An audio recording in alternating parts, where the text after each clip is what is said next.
Hello everyone, welcome to my channel. In this video I have a Rebecca deck profile for you. It has been piloted by Fernando from my local One Piece community, and he has been performing really well. He won 3 of our locals with different variations of this deck. So I'm just going to let him take over and go over the cards in the deck and explain his ratios and why he chose some of the cards that he chose. Thanks for having me again. To start off, we have the leader that allows you to search for a Dressrosa card, the top 2 cards of your deck, as long as you meet the condition of 6 cards or less in hand. You want to trigger this effect as much as possible. I've noticed while playing the deck, just to fill up your trash. After that, we have the Rebecca Searcher. I think this card is pretty important just because it digs 3, grabs 1, and puts 2 in your trash, and beyond that just helps you find the pieces that you may need for like combos.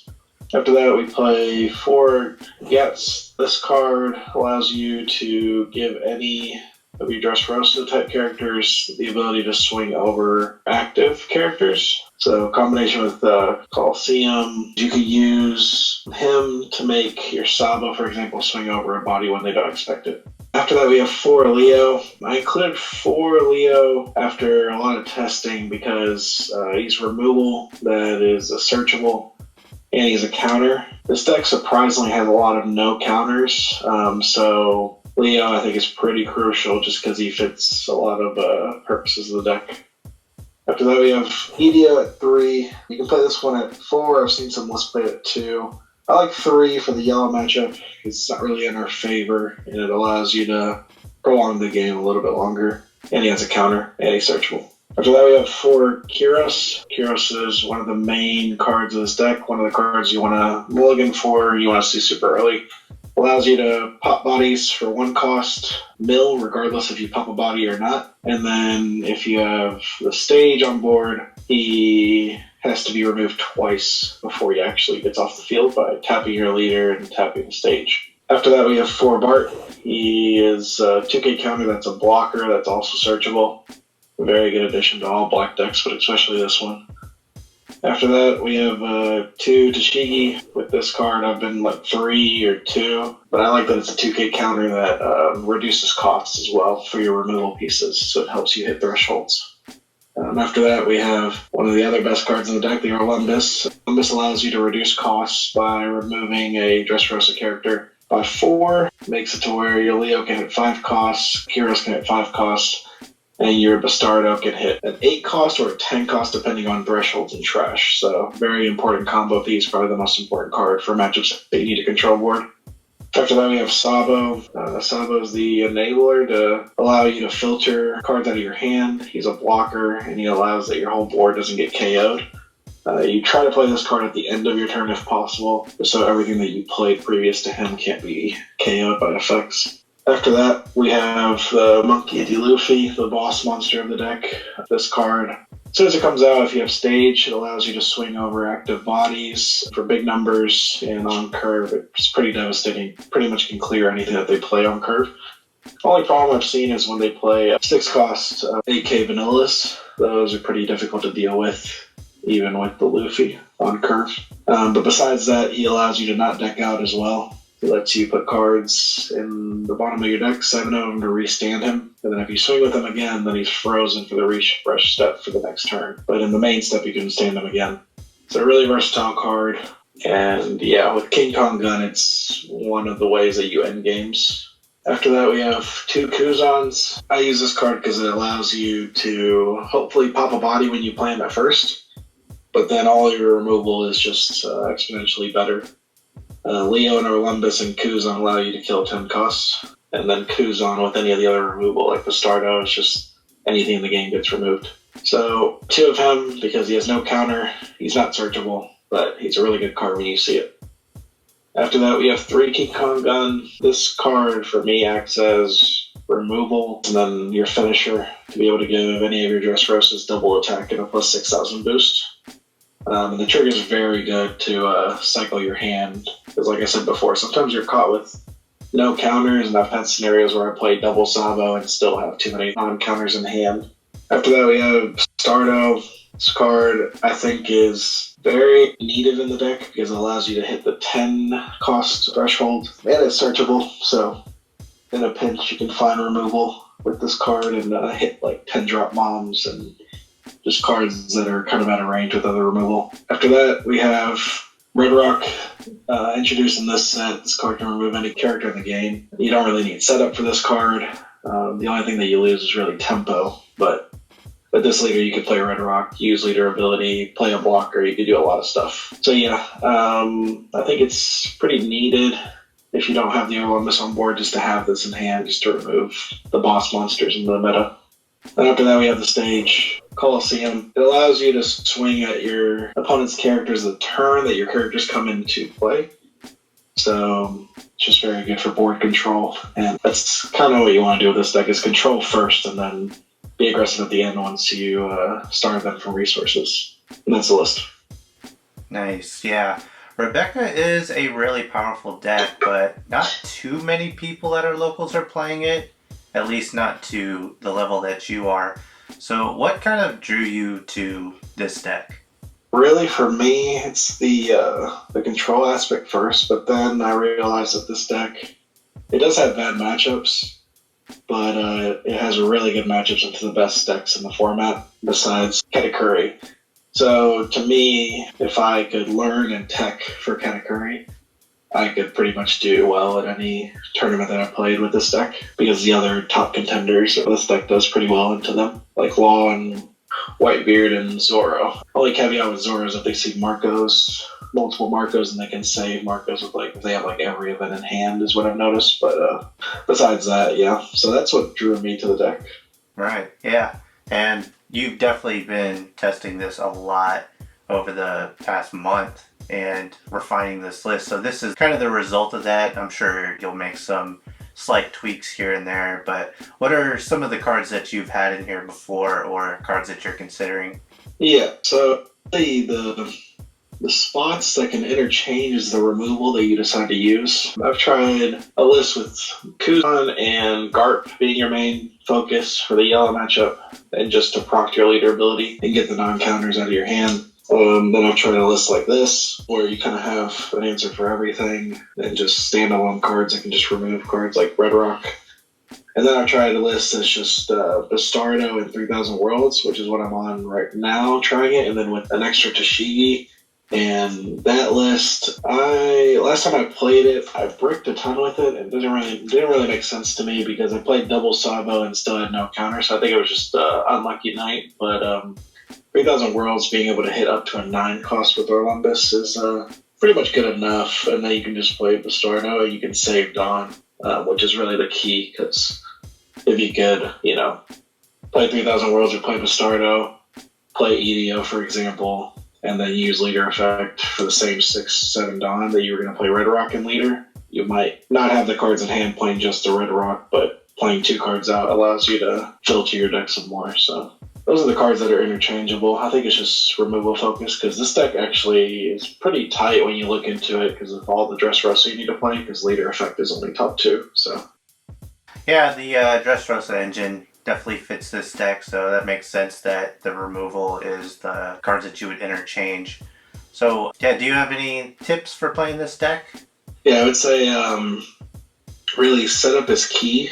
You always want to plan ahead, even if it's just a play that doesn't do much for the turn. Say play Orlumbus, and then just play a 1-drop in preparation for the next turn when they play a body, and then play the removal, the Kiro/Leo, the turn after. Or just, even if there's not a good target, just play Luffy on curve and just have him there for the next turn, so you can play King Kong Gun and remove whatever they play the turn after. I think that's the most important thing, is just set up, try to use leader as much as possible, and just get your trash, just going as soon as possible. You don't want to be stuck to where you can't use Luffy multiple times, or you just, are stuck with a bunch of cards in hand and not able to filter.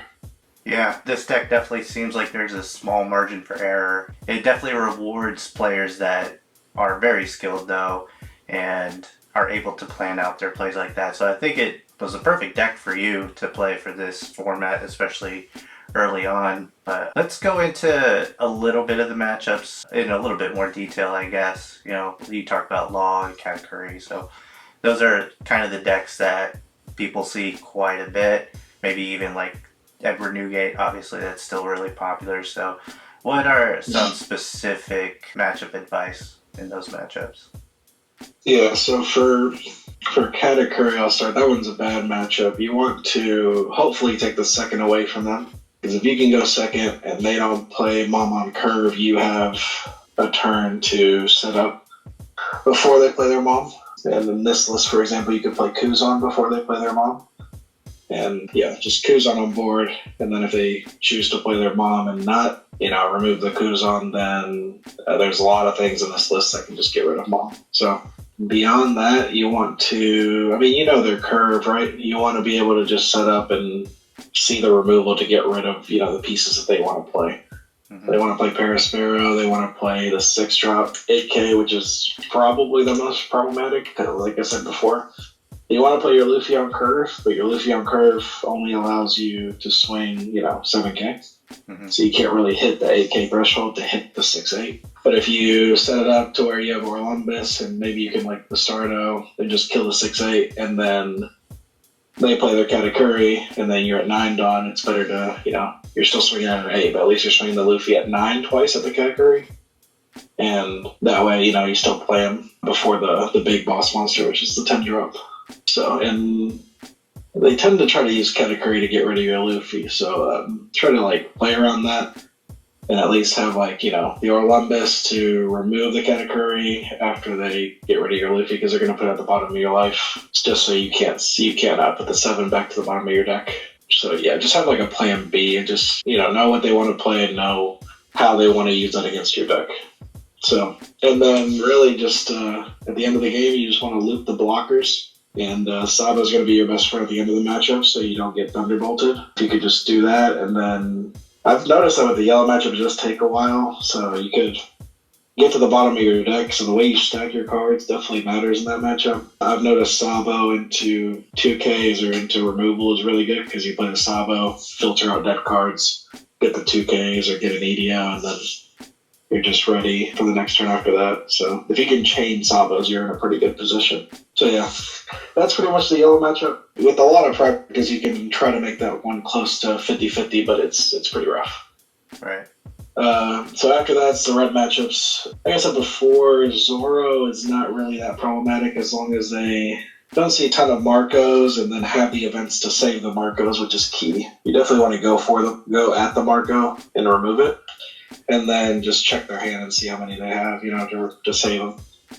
Because there's even some lists that play Marco, but they don't play events that are topping as well. So, yeah, I would say set up, check their hand, and remove their board as much as possible in that matchup. That's your goal. So I would say mulligan for Colosseum, mulligan for the removal in Leo and Kyros and Orlumbus. And just win the early game and the mid game and just starve them for resources, and then just King Kong Gun is how you win that matchup pretty easily. After that is Law. Law, really, it's a good matchup in your favor because Law loses to heavy removal decks, but you need to prioritize Colosseum. You need to see your removal and just try to never hit their life in that matchup until you're going for game. It doesn't really make sense to race them because they get tons of value when you give them more searchers and more cards. Sanji's really good for them. They do see the Sanji. If they swing with it, prioritize removing that card,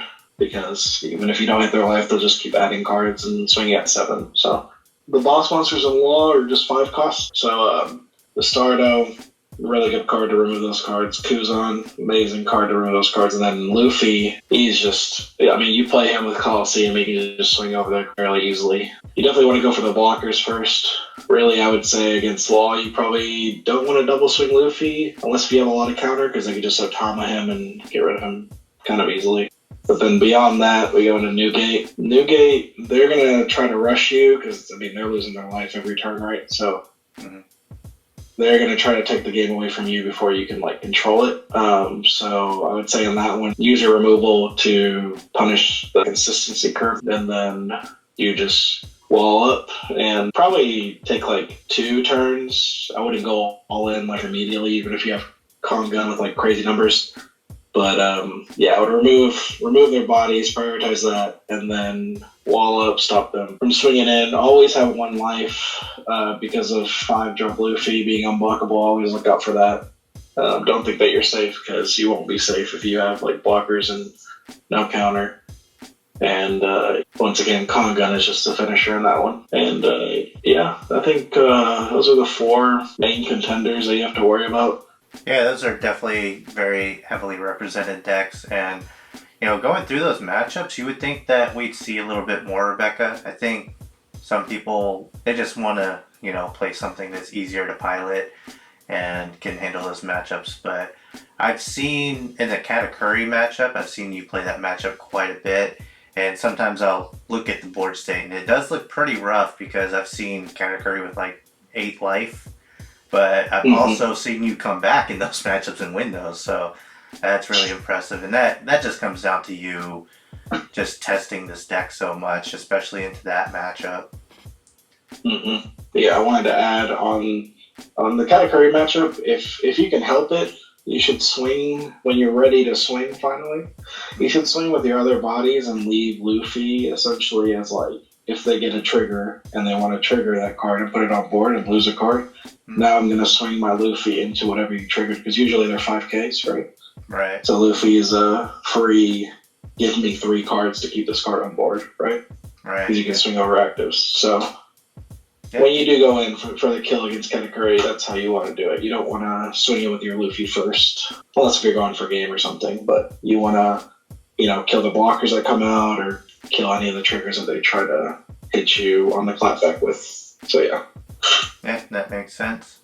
And yeah, Law seems like a fairly good matchup. I mean, a really good matchup because you are able to attack their active characters, and what Law does is swing crazy, restand those characters with shambles, and yeah, but you being able to attack actives, that's definitely a matchup in your favor. And I would think Whitebeard too, just because the Con Gun, they're taking their own life. All you have to do is play defensively, get rid of their board, control that, and then if you see that Con Gun to give the final blow, it's hard for them to counter out 6,000 power on top of one of your characters, plus you still have Dawn available to you to add to that.